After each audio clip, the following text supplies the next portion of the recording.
Ladies and gentlemen, welcome to the Safety and Risk Success podcast. I'm your host, Christian Harris. My guest today is James MacPherson, who, if you are interested in safety and risk podcasts, you've probably heard of. He's the host of Rebranding Safety, which is a podcast and a YouTube channel, and he's increasingly well known in the world of safety over the last 3 years since he started on that journey. James and I had a really great chat, as he and I often do. It was a proper chat, and it sort of flowed in all sorts of really interesting and different directions. So hopefully you'll get something of value out of it. We talked about James's journey. We talked about the mission of rebranding safety and how he's getting on with that, and how he measures that, and how he'll feel as if he's achieved that objective or not. We talked about Project Mollitiam that he does with Colin Nottage, and there was an episode about that a few weeks ago where I interviewed the two guys as well. We talked about fitness and health. We talked about safety as the number one priority, and is that something that people could want to aim for. And we delved a bit into James, his background in terms of his work life away from all of his influencer and content creation work. And actually James shared, which I didn't know, some of the difficulties he's had as a result of the podcast, interestingly, and his raised profile, finding a new job because people were a bit worried about his profile being bigger than the companies and various other things. So all in all, very, very deep and in-depth and valuable, I think, conversation. You'll learn something from this, absolutely. I learned something from every single one of these episodes, and this is absolutely no exception. If you do get value from this, as James says at the end, go and follow him on YouTube and podcast platforms, but also do please hit subscribe for the Safety and Risk Success podcast. Give us a like and a comment as well, and a review is always very much appreciated, because that helps the algorithms to know that the podcast's adding value and entertaining and educating, and that's what we're trying to do. And if that is shared, then that helps the algorithms in the background to be broadcasting this out to more people. So that would be very much appreciated. So with that, let's get into the conversation with James. And he's opinionated, he's outspoken, but he really knows what he's talking about, and he's got a lot of great things to say. Hope you enjoy it. Cheers.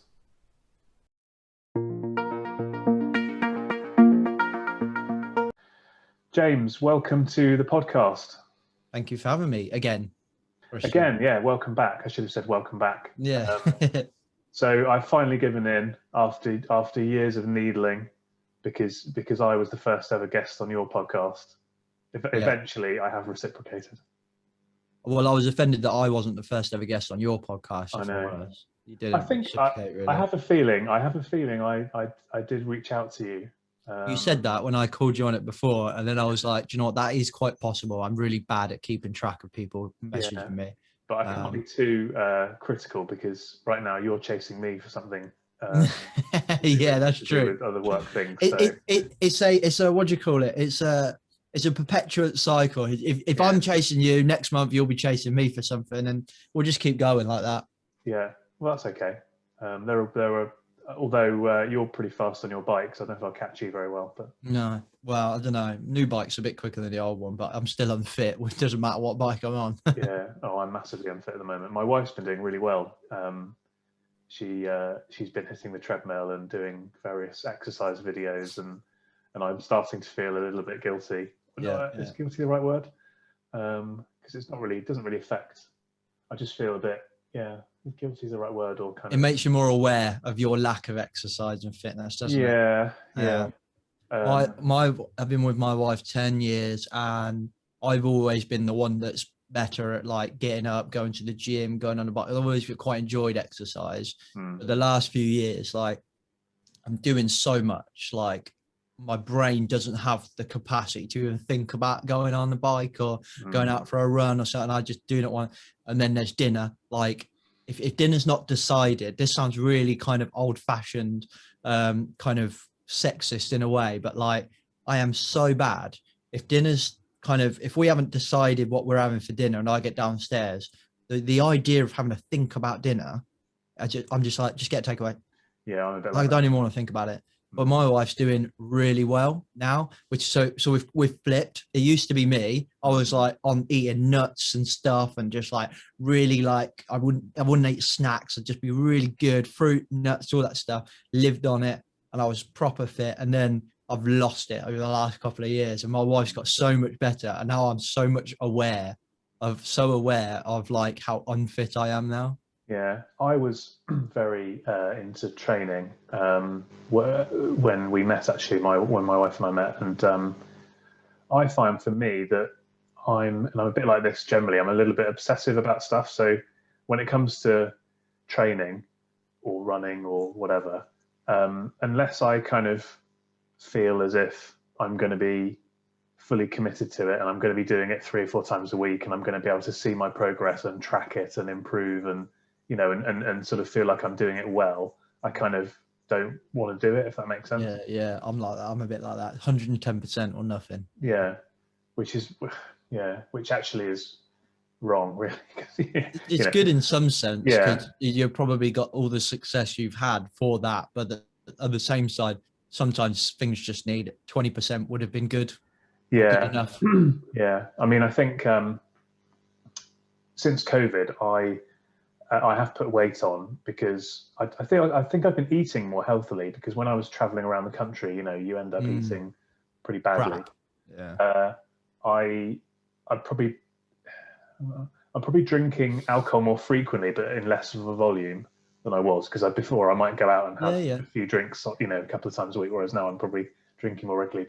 But I've just been doing a lot less moving. So I used to do about 13,500 steps a day average. Wow. Yeah. So I think 2019 it was 13,500, and then 2020 was like 7,000 or something. So if you add all those steps up every day and you multiply the calories, that's a hell of a lot of weight that you end up. Yeah. And then you add the alcohol and you add yeah. No, I can relate to that, mate. Yeah. So I do. Yeah, I do need to get back into doing a bit more fitness stuff. So Easier said than done, though, mate. I think when you've got so much on, like you have, like I have, it's challenging. I think it's just I'm just trying to get in a routine, but at the same time, also not beating myself up when I fall off of that routine. Yeah. Like we got a 9-month-old baby, and she's got the flu at the minute and teething, so she didn't sleep at all last night. So I didn't get up early this morning. I'm not gonna beat myself up about that. I'm just gonna be like, that's how it is.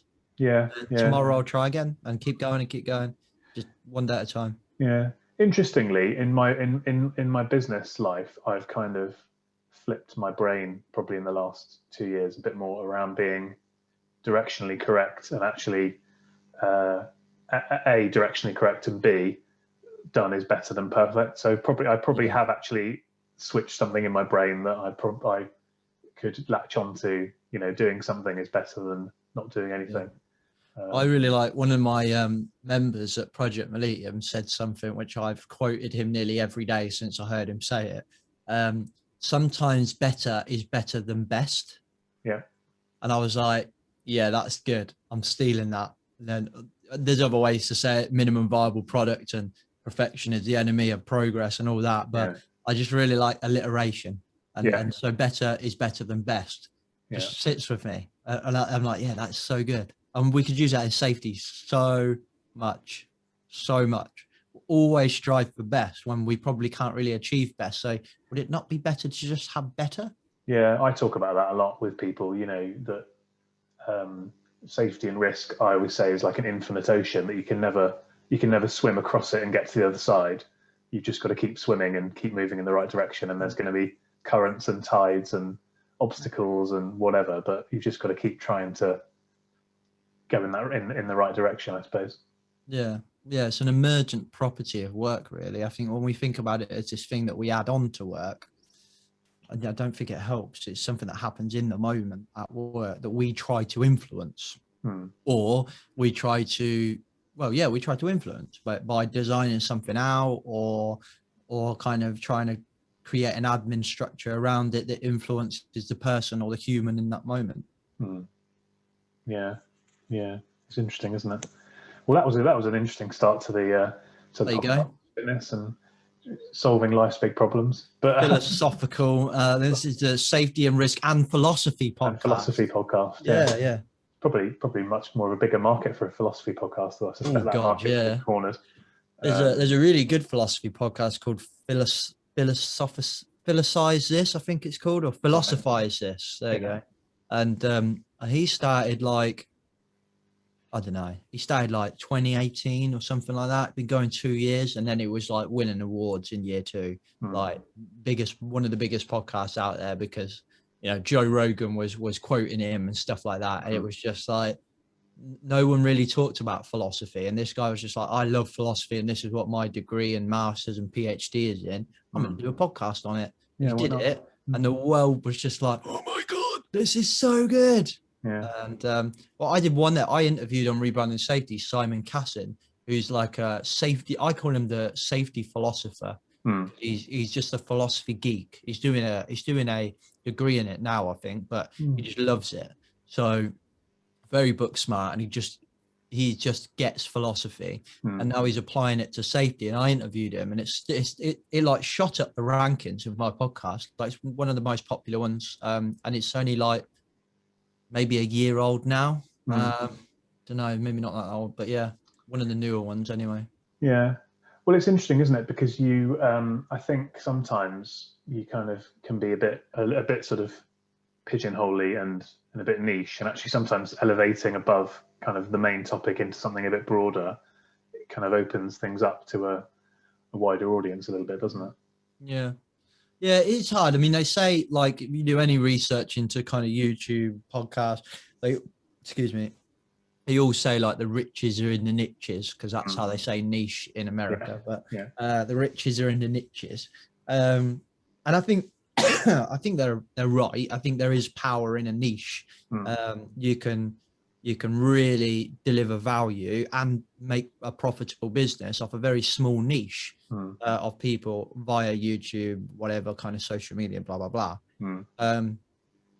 At the same time, you and I operate in a place that is a kind of niche, but actually is so complex that it could never be a niche, because philosophy comes into safety, psychology comes into safety, technical engineering comes into safety, legal comes into safety, it just science comes into safety, all of it. So it's like, it's the broadest niche you've ever seen, in a way, which is kind of like an oxymoron, I suppose. But yeah, that's a very good way of putting it, actually. The broadest niche ever.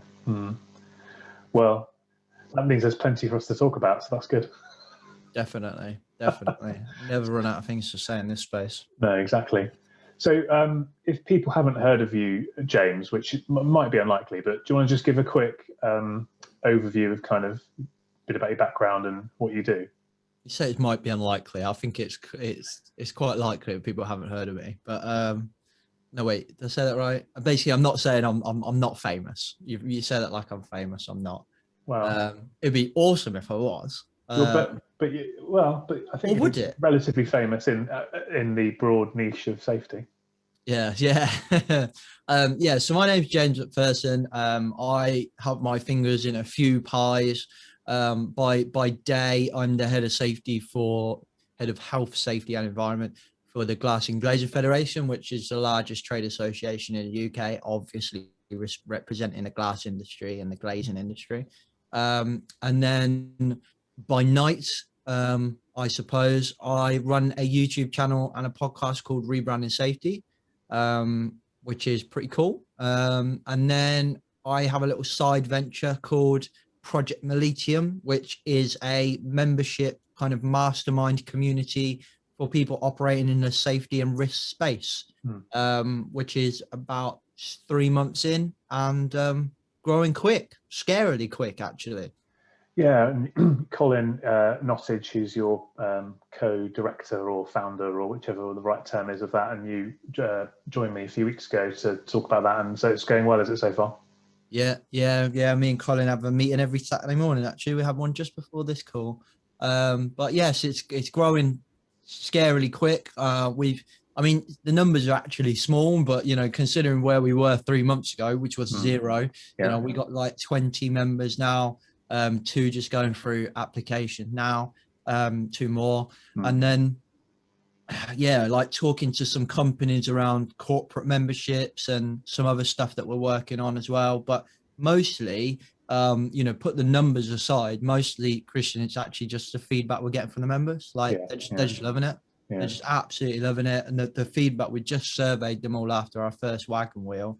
And, the feedback we're getting is just, we knew it would be good and we knew we were onto something, but the feedback we're getting, people are just like, people towards the tail end of their career are saying, I've kind of refound my passion via the community at Project Mollitiam. And then people on the young end are doing some amazing stuff in their careers and their work. And they're saying they couldn't have done it without the community at Project Mollitiam. It's all we wanted to do, was just push people, help them develop and really, really kind of be that comfort blanket, but also the people that push them out of their comfort zone as well. And that's the feedback that we're getting back from. So loving it, mate. It's fun as well. It's really fun. And you'll find that if you're achieving those great outcomes and great results and getting that great feedback from the members, then it'll grow, because people, if you've got a product or a service that people love and are inspired by, then they tell other people about it. So it'll just go from strength to strength, I think. Yeah, that's it, mate. Yeah. And it's an interesting business model, because it kind of like, people are like, hang on a minute, you want me to pay monthly for Zoom calls? And I'm like, yeah, we do, because they're really good Zoom calls. and like you only know once you're in, but we give people trials, we get them come on the community call for free, and the community call is getting busier and busier and busier, and the conversations are getting more and more amazing. And people 9 times out of 10, especially now, come onto the community call and they're like, yeah, I get it. It makes sense. We're all just here trying to help each other learn and grow, but also here to just listen to, sometimes it's just good as a safety professional. We experience some real challenges, the same as everybody does, but sometimes it's just nice to have a community to come in and just go, you know what, I've had a really shit week. Are we allowed to swear on your podcast? Sorry. Yeah. Go ahead. It's fine. Yeah. I'll cap it at the S's. So I won't move into the F's, and I definitely won't go into the C's. Yeah. And yeah, like, so sometimes it's just good to come in and just say, do you know what, I've had a really crap day or a crap week, and this is why. That's a C, not an S. Yeah. Well, all right. Keep it to the S level. Sorry, go on. The PG swear words. I'm just being cheeky. Go on. Yeah, if you don't like swear words, don't listen to Rebranding Safety. But yeah, it's just really nice to hear what they're saying, and the LinkedIn community as well that we've got. So we got a private LinkedIn group as well. That's starting to get really rich. The conversation there is really rich, really in depth, and kind of focus as well. People are putting long posts on with their challenges, and then massive comments, and it's just like, the amount of content here is just doing what I do on the side with a podcast and YouTube channel. I'm looking at it, I'm like, oh, there's loads of content here that we can just put into a video, but I don't want to profit from the members. No. But yeah, it's just content rich, mate. It really is amazing. That's very good. So that seems to be going really well, which is great. I'm interested to rewind back. What is it now? 2.5, 3 years since you started all the content creation? I am here. My camera's just gone dead. Oh God, look at that. Now we've gone over to the bad camera. It's terrible, isn't it? Yes, Rebranding Safety's been going. Oh my God. I must be coming up to nearly 3 years now, Yeah, it's got to be, because it must be, because we've been trading for 3 and a bit years, and you started it around the same time, I guess, as my business. Yeah. So we must be coming up 3 years. I know we hit 2 years, obviously last year, but we must towards. I always have to. I'll have to find out actually, Christian. Sorry, I'm just changing. You need to have your anniversary party, don't you, in years to come? Yeah, and hang on one sec. You'll have to cut this out. Sorry. No, this has got to stay in. This is the real life of. Oh, good. You're good. I like authentic. How these things really work. There we go. Yeah, sometimes no matter how the gear you've got, sometimes the battery just dies. All the gear, no juice. No idea. Yeah, so we must be coming up to about we're definitely over 2 years, so 2.5 years to be safe. So this is something I do a lot, is kind of look back and think, okay, well, what was I trying to get to, and where have I got to, and how's it all gone, and how am I doing on my objective? So I'm going to be like a psychologist and sit you on the couch and give you that. Lay back. When you so rebranding safety, it's quite a big mission, I suppose. So how do you feel you're getting on with it? How do you feel it's gone? To achieve the rebranding of safety. Somebody asked me this the other day, like, when do you know you'll have achieved what you're trying to achieve? Like, hopefully, actually, we never really achieve it, because like, I think that we're kind of going through a rebranding exercise in the safety profession anyway, with this whole arguing between new view and old view, which essentially is a rebrand. It's change, and it's a change in focus and so on. I'm trying to stick out of that. yeah I like to throw myself into stuff like that, so more for me. And there's a lot of good stuff there, and don't get me wrong, I'm definitely on the bandwagon of the newer side, because it's change, it's evolution. So if I achieve, what am I trying to achieve is that the general public perceive our profession in a different way. And originally, when I started out, I was targeting a lot of the videos I was doing at the general public, like your small, medium-sized businesses, your trade associations, and so on, that weren't biting at all.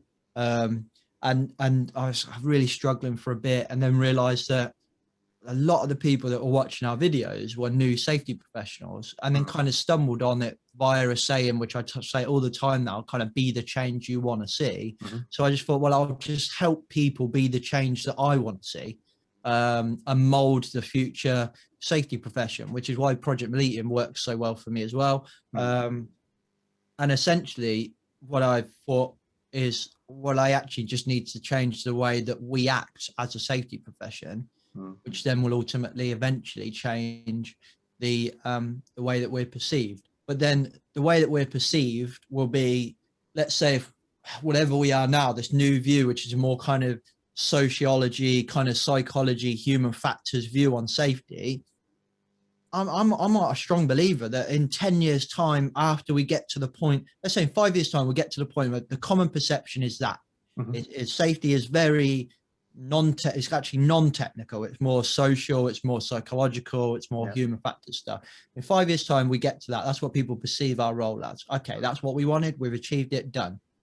In 10 years time, I want there to be a new view, or a safety differently, or another podcast that says rebranding safety. Do you know what I mean? Because that's just life. We evolve all the time. So really, I hope I never achieve what we're trying to achieve, but then at the same time, I also want to achieve what I want to achieve. So I think for me, every time somebody messages me saying, you know, I felt like I was a fly on the wall with that conversation with blah, blah.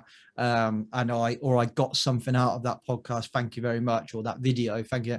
That's an achievement. 100%. That's the progress. Yeah. It's because it's a goal that isn't measured. You know, you can't quantify that goal, the overall goal you've got. So it's quite hard to say, well, I've achieved it or not. Because it's quite sinuous, isn't it? It's always going to be moving and changing, but you've got to just celebrate the little wins, I suppose, on the way. Definitely, and especially when you start out. I mean, I was just checking my analytics the other day. I don't check my analytics anywhere near as much as I used to when I started out, as you probably know. When you launch it, you're like every day, never downline. But like as you grow, you just think, oh, well, I haven't got time for that. But I checked them the other day, and we're at over like an average of 4,000 views every month, and over an average of 4,000 downloads every month on the podcast. So we'll average our audience of around 4,000 people, and then subscribers were just shy of 2K subscribers. We got a sponsorship, so all the typical quantitative analytics are being ticked. We're happy with it. We're seeing growth, about 100 subscribers I think a week or something, or a month. We're getting all of that, and it's nice to see that stuff. It really is nice. It's nice to see it grow. It helps me kind of sell the stuff we're trying to sell, the sponsorship deals, the brand deals and stuff like that. It's nice to be able to say a company like you, let's talk about doing a brand deal. You want a video? I'll do you a video and I'll get you in front of 4,000 people. So that helps. There's kind of two aspects to that. That stuff pays the bills, which means I can get better equipment and make better videos, which then creates more people watching the videos. But ultimately, the other side is the thing I just mentioned, which was people messaging us and just saying, thanks for making that video. That really helped me. And so it's kind of twofold. So there's a business commercial aspect to it, which I'm not going to hide that life. And then there's the kind of moral, ethical side of it, if that's the right word. Are you finding that, or do you think, or do you know that, you've got distinct audiences between the podcast and the YouTube, or is it the same? Do you think it's the same people? Or I guess there's bound to be some overlap, but do you think there's a YouTube audience and a podcast audience? I think there is. It's hard to know, as you'll probably know. Analytics on the podcast side are really hard to kind of get a good indication of who's listening. So from the podcast side, I can only really go off people that talk to us and message us and stuff. YouTube is great for analytics. Like it's so good because they know the individual user that's on their platform. So, I can get a general sense of, on YouTube, less than 45 years of age. We don't think we have anyone over 45. We are really very popular with the younger side of profession on YouTube. That is the nature of our podcast and the channel. And the podcast stuff that we do on there is not massively popular because long form chats on YouTube is not really YouTube content. Some people like doing it, so whatever. But the podcast, the people we get messaged are normally people that are more into their career and they just like listening to other opinions about safety and other conversations. So I do think that YouTube, it's like a Venn diagram. There's an overlap there somewhere, but YouTube is heavily dominated by new, fresh, young professionals or people changing careers over to safety. And then the podcast is more focused on people that are existing, or it's not focused. We don't target anyone, but it's more they're attractive to the people that are there. So I do think there's an overlap, but I do think they are different audiences. And also you got people that don't like watching videos. Of course. There's some weirdos out there that don't like watching videos. I love watching videos. It's all I do. And there are some people that don't like listening to podcasts or don't have the time to listen to podcasts. And all of my podcasts are all long form. There's not one that's less than, I think the shortest we do now is like half an hour. So most of it is all long form. Our conversations are all over an hour because that's just like what I like doing. I mean, just from my own personal experience, I probably wouldn't, if I had a choice, if it was available on YouTube and a podcast, if it was a long form, I'd go for the podcast version because for a few reasons. One of them is YouTube on the phone, I think you can pay, can't you, to have it playing in the background and stuff, but if it's the free version, you have to actually be watching it, don't you, on your phone and stuff. You have to leave it on, which is difficult for longer stuff. And what the podcasts, I tend to, like we said about going for a walk and steps, like that's what I tend to do. If I go for a walk, I either listen to a podcast or I make phone calls. Walk the dog, commute to work. That's typically when people are listening to podcasts, which you can't really do on YouTube.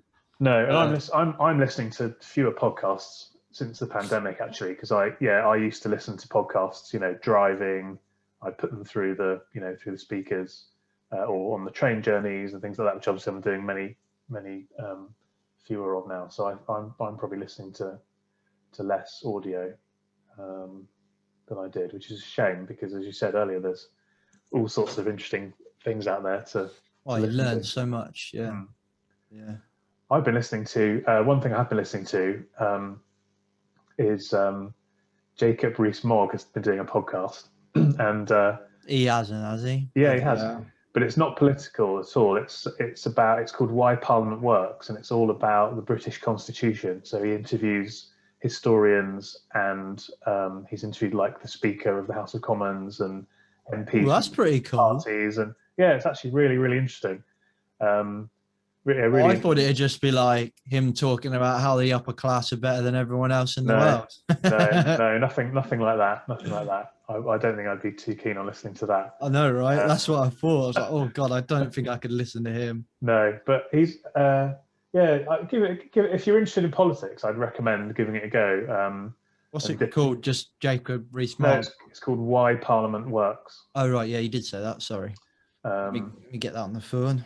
So like the one with Lindsay Hoyle was good with the Speaker, because I quite like him. I think he's quite sort of outspoken and down to earth, and yeah, nice. He's the Speaker of the House at the minute, isn't he? Yeah. So that was good, and there was one about when Parliament burnt down and what happened and why, and it's quite interesting. So well, that sounds quite cool actually. I have been fair play, Jacob Rees-Mogg. I judged you, and I judged you wrongly. I'm trying to think other things I've been listening to. Not huge amounts of. Obviously, I dip in and out of the various safety-related podcasts, of course, to try and keep abreast of what's going on. But nothing weird and wacky, I think. Have you ever watched The West Wing? The TV show? No. So that there was a podcast about that. So if you were a fan of The West Wing, right. There's a podcast which basically goes through every single episode, and then one of the podcast hosts is one of the actors that was in it. So they interview all the different stars, and that's quite good as well. Yeah, it was one of them for Line of Duty. I never listened to it, but yeah. I'm quite boring with podcasts. I mostly listen to psychology, philosophy, and safety, and that's about it, really. Yeah. I'm looking forward to. Or I am a bit of a sucker for Joe Rogan, actually. Yeah, I like Joe. I mean, I do find that some of his episodes are just too long, though, for my. I love it. Yeah. I love the idea of being able to listen to like a conversation for like 3 days. Like I'm just like, yeah. Yeah, that's true. You split it up, don't you, and do it over time, I suppose. Yeah. He interviewed The Undertaker, because I'm a closet, or not so closet, because I've actually been missing it more recently. Closet wrestling fan. So he interviewed. Which was good. Yeah. Oh, I mold my podcast on Joe Rogan. Like, I love his style. Like, one day, Rebranding Safety will have a studio like Joe Rogan, where we just sit there, people just come around, and we're just like, just like, and I love, like, I can't remember what, I think he was interviewing Lance Armstrong, and Lance was like, what do you do if you need a wee on the podcast? And Joe's like, just get up and go. And he's like, what, you're going to pause it? And he's like, no, just go on. And then he'll just keep talking whilst Lance is out of the room. And I just love that. Like you just said, my camera died and we just carry on. Like, I get it all the time when I'm interviewing people and they're like, oh, what happens if my dog's back? I'm like, your dogs are barking. What do you want to do about it? If it goes on for like 20 minutes, it's just me sitting in silence, then don't get me wrong, I'm going to cut that. But, if you knock the mic or something natural happens, I'll just leave that in. I did have the other day, a couple of weeks ago, I was interviewing somebody, and in the evening, and my 6.5-year-old son came downstairs and he said he'd seen a dragon, and he was a bit upset. So I did cut that bit out, because I thought, well, he's not really keep your kids sort of out of it, I think. But I'm with you. I don't. It's rare that I ever edit any of these, because normally I just want to have a free-flowing sort of conversation, really, and I think that's keep it natural. And it's good.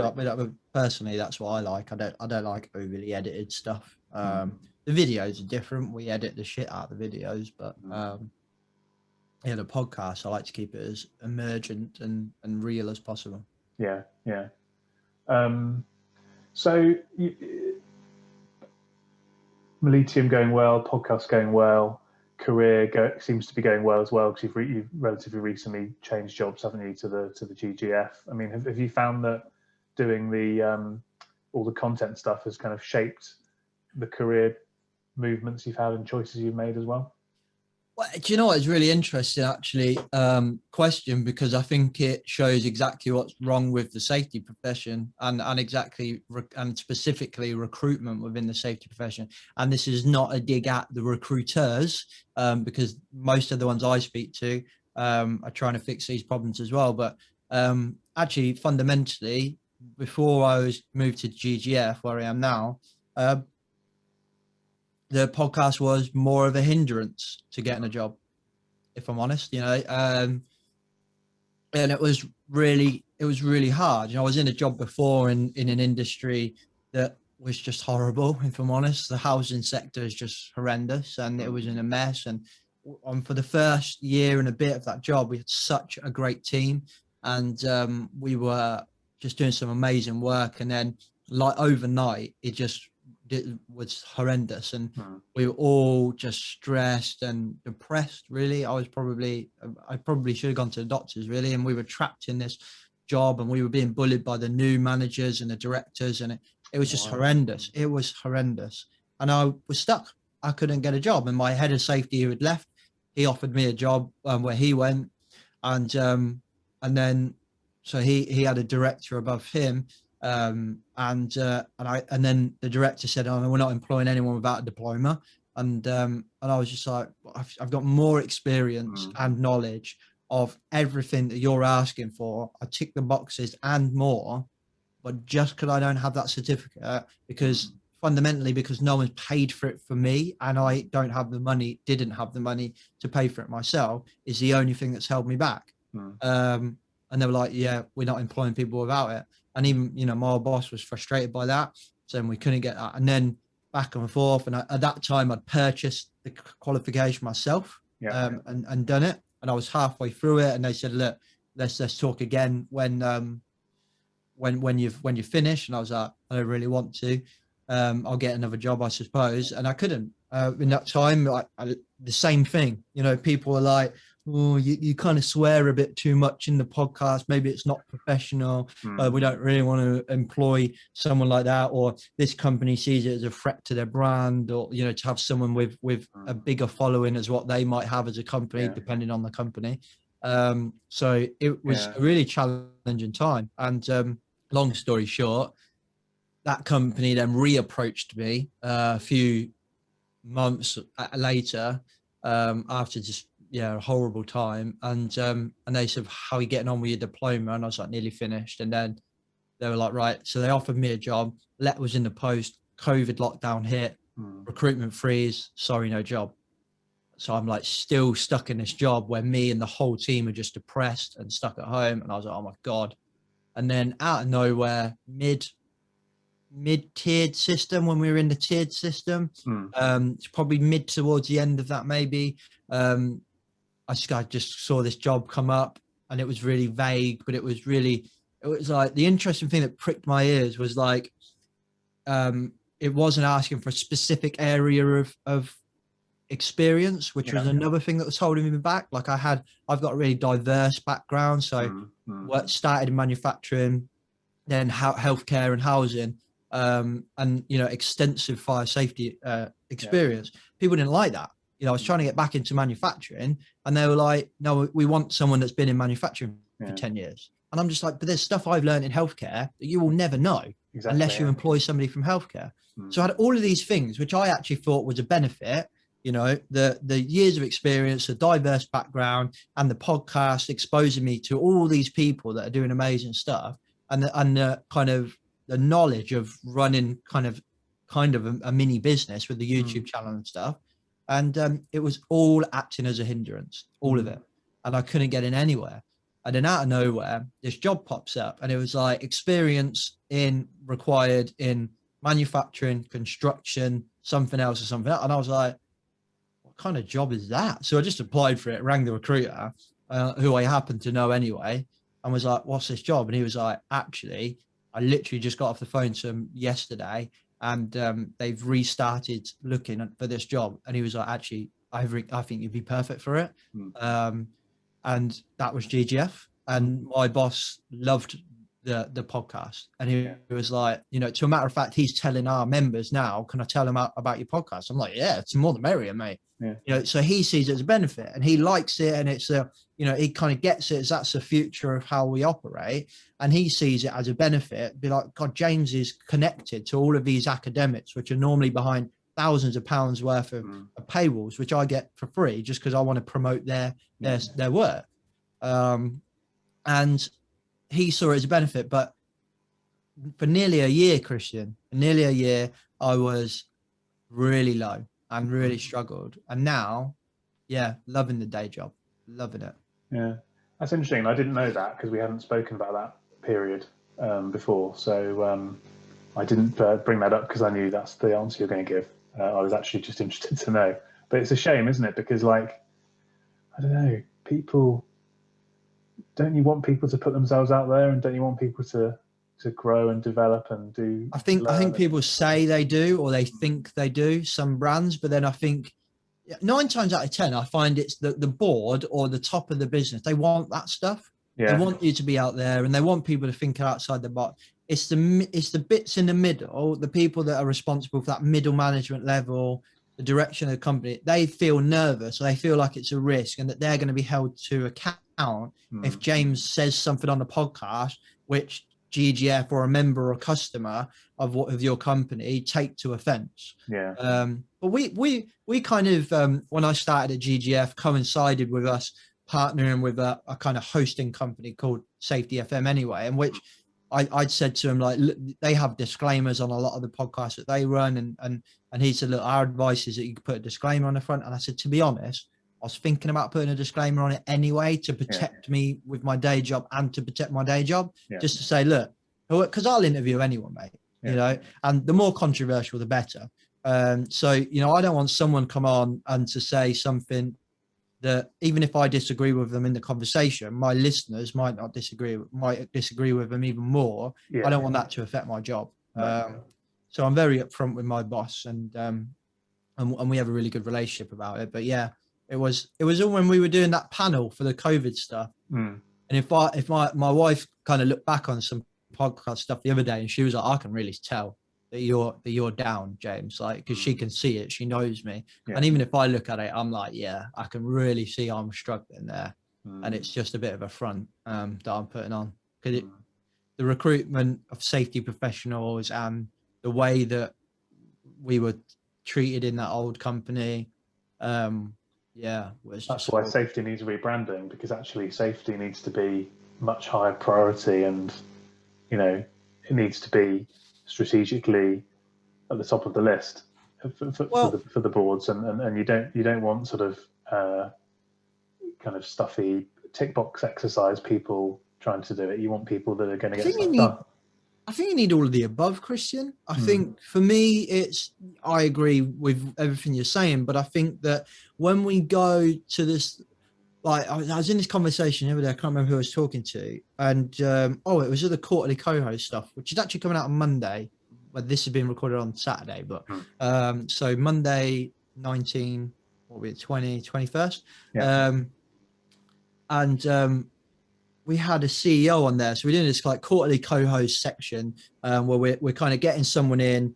They act as a co-host for one quarter, so you get 3 episodes. And Laura Orcott from the HC Recruitment Network, she wanted to talk to like CEOs and stuff like that, which I was like, I've been trying to do that for ages, so let's do that. And this guy, who was great, had a great chat with him. He was like, you know, safety is our first priority. It needs to be our first priority. And I was like, does it? Like, does it help saying that it's our priority? Like, I don't think it is, because if you're doing something that's high risk tomorrow, then safety will more than likely be your first priority. If you're doing something low risk 2 hours later, safety is not going to be your first priority. Or efficiency or quality or speed, might be the first priority.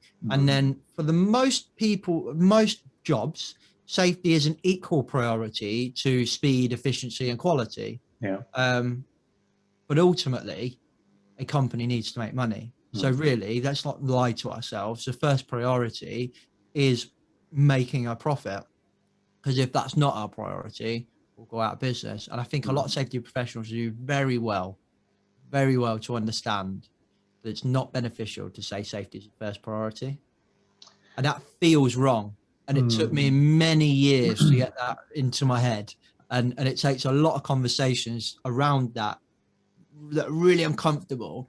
Once you get it and think that making it priority doesn't make it a priority, but just accepting that it's not a priority and we just need to do it, then we'll probably be better. So let's think about like the regulations. What do the regulations say?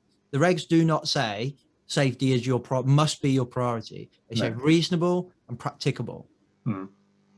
So it's never been required to be, or even desired for it to be your first priority.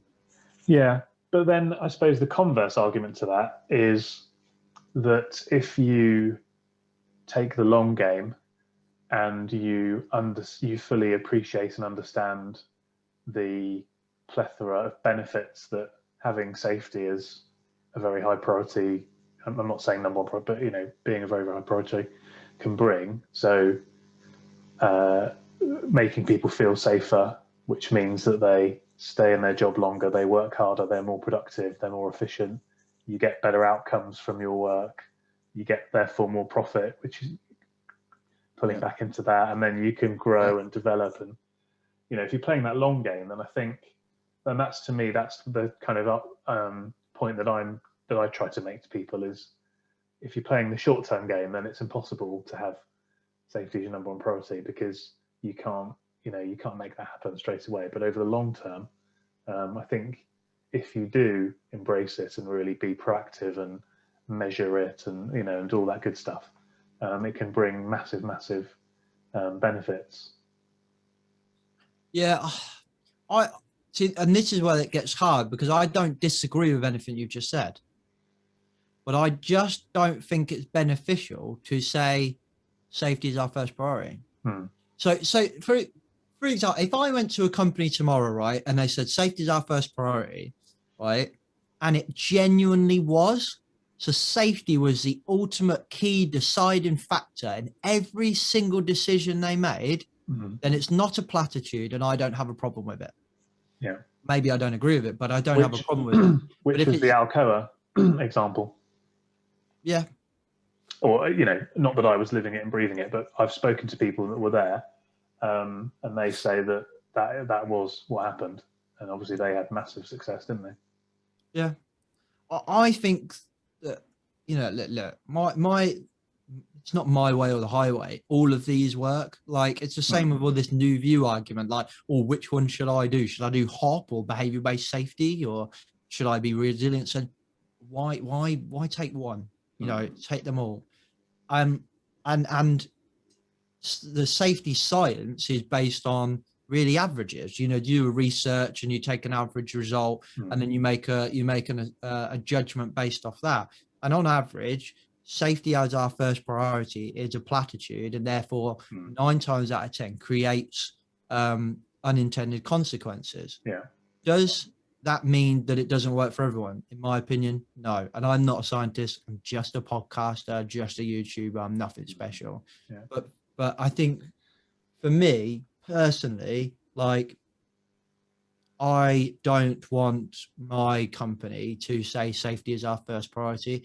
I would just like to say that we look after our people and we want to make the right decision at the time based on the information that we get. I don't think work's as simple as we like to think it is. I think work and the workplace and the decision that people make in the moment are very, very simple. Like, look at Brewdog as a great example. What's happening to James Watts right now, right?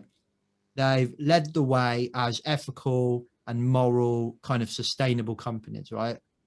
And it came out that they failed.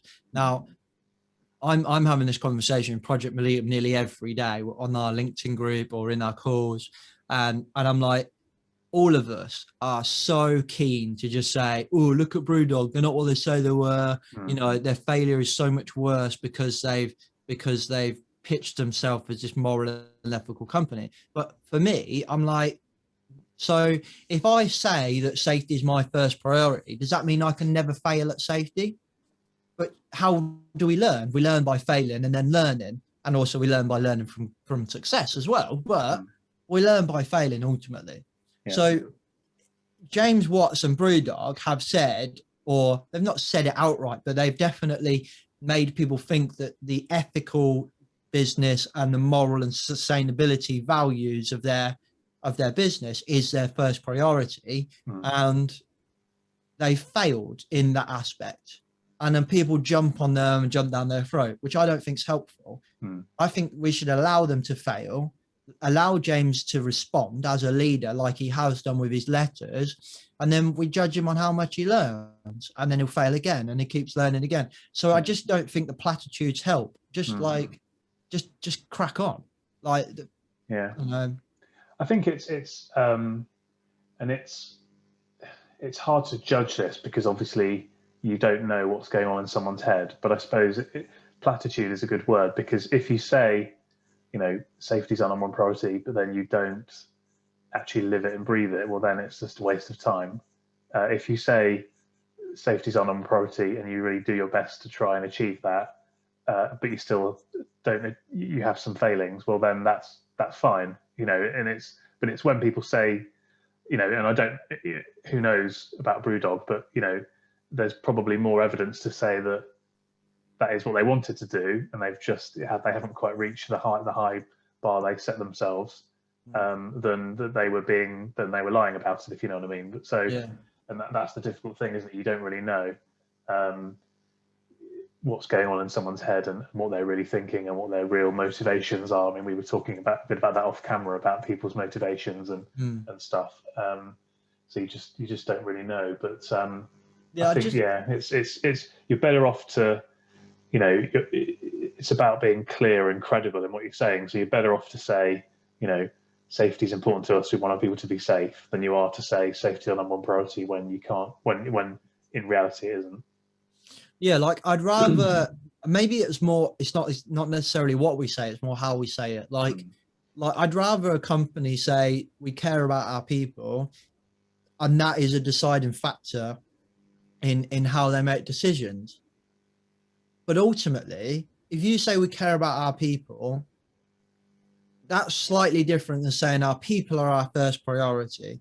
Because ultimately you will have, if people were your first priority, then ITV would never send a journalist into a war zone to tell you what's going on in Afghanistan, for example, because they couldn't. Because if people or safety were their first priority, then you have to eliminate that risk, therefore not send them, because safety is your first priority. But if you're more like, we care about our people, but we also want to get the job done, we also care about our people, but let's say for a journalist, we care about our people, but we also care about getting the public the right knowledge, then it's how do we get those two cares, those two values to operate. And we need to understand this is not a set of train tracks. These are ever winding things that just intertwine all the time. And sometimes the priority is the story over safety, and we take a bit of risk because we do that all the time. We do that in life all the time.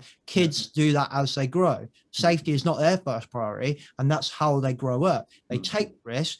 It failed, it bloody hurt, I won't do that again. Or I took a risk, I didn't, and I become a bit of an adrenaline junkie. You know, it's like if safety was our first priority, Christian, we'd never get anything done. No, exactly, yeah. Tom Cruise, when you must have seen that video of him snapping his leg when he jumps across. So safety our first priority, or is getting the film done our first priority? He gets off that roof and he carries on limping, and they use that cut in the film. So safety is not your first priority. The film is your first priority. And interestingly, when you think about Alcoa, which is obviously a seminal example of where people did live and breathe safety, he didn't say safety is our number one priority. He said, I intend to make Alcoa the safest company in America. So that was all relative. So it wasn't, you know. So that to me is, again, it's a bit more measurable, and that's achievable and something that people can buy into, isn't it? Yeah. Well, then you end up falling into the whole minefield of how do we measure safety, which is a conversation that we have neither the knowledge or the time to get into, if I'm honest. The problem is that we're going through a period of change, and we've got science now that is challenging all of this stuff that we've lived off for years, and that's really hard to do. It's really hard to do. But a lot of the stuff I see from the safety science space, organizational science, and all of that stuff, it makes a lot of sense to me, because I've worked for a lot of companies, you know, that have said, we care. That's our value. Care is our value. But then their actions are like, you clearly do not care. Like, you know, just doesn't matter if you put it on a wall, on a lanyard, or on a fucking coffee mug. Oh, sorry, I shouldn't have said that. But it's what you do that defines you. Yeah. Actions speak louder than words. Yeah. Yeah. Absolutely. James, conscious of time, because we've both got things to do today, and we've had a great chat. Just keen to allow you to do some plugs and point people in the right direction for following you and engaging with you and stuff. Cool. Thank you, mate. Yeah. So if you've liked what I've chatted about today, then you might like to go listen to Rebranding Safety. If you think this guy's full of shit, then probably don't go and listen to Rebranding Safety. Other than the episode that I did with you, of course. Yes, of course. Because that's mostly me talking rather than you. You are. That is correct. That is correct. So yeah, Rebranding Safety YouTube channel, podcast. The podcast is running in kind of a bit of a structure, in that we have 2 interviews, and then we have, after each interview, a reflection episode, which is me just chatting about the episode. Then we'll have an episode of just me chatting about something, and then we finish off on a quarterly co-host section. So that's how we run at the moment. So we're trying to diversify our content, so to speak. So that's Rebranding Safety podcast, and then the YouTube channel is a mix of clips from our podcast. So if you can't be asked to listen to a long form podcast, you can go watch the clips. And then also what we call Toolbox Tuesdays, which is just how-to videos or opinion piece videos or something like that. So that's YouTube channel. Go there. Don't forget to hit subscribe and the bell and all those buttons. All that jazz. And connect on LinkedIn. Connect with me on LinkedIn, James MacPherson, or you can go find Rebranding Safety if you want, but you might as well just follow me, if I'm honest. Project Mollitiam. That's Rebranding Safety. Project Mollitiam, www.projectmollitiam.com, and Mollitiam is spelled MOLLITIAM. It's resilience in Latin. We didn't really think through the spelling of the website when we thought of the name. But yeah, or just message me on LinkedIn or email me, James at Rebranding Safety. I'll get you on one of our calls for free. But basically, Project Mollitiam is a mastermind community for the safety people, risk people, or people that are operational but are managing those aspects. So depending on you and your maturity and your size of organization, depends on who you are. But ultimately, you're dealing with safety, you're frustrated by safety, or you want to give back to the safety community, definitely the place for you. Involved, yeah. And we'll stick links as well. So as long as I can type it correctly, then people can follow. Definitely. And if I don't know if any of your listeners work in the glass industry, but if they do, you know, GGF is doing a lot of work to become a modern trade association, and we're doing loads of work around safety. So please consider checking out GGF as well. Definitely. Great, James. Always a pleasure. Really enjoyed it. Could talk to you for hours, but that wouldn't do us any good. No, just getting stuff done today. We have got work to do. Yeah. Yeah, but appreciate it, and I'll speak to you soon. No, thank you very much for the invite, Christian. Cheers.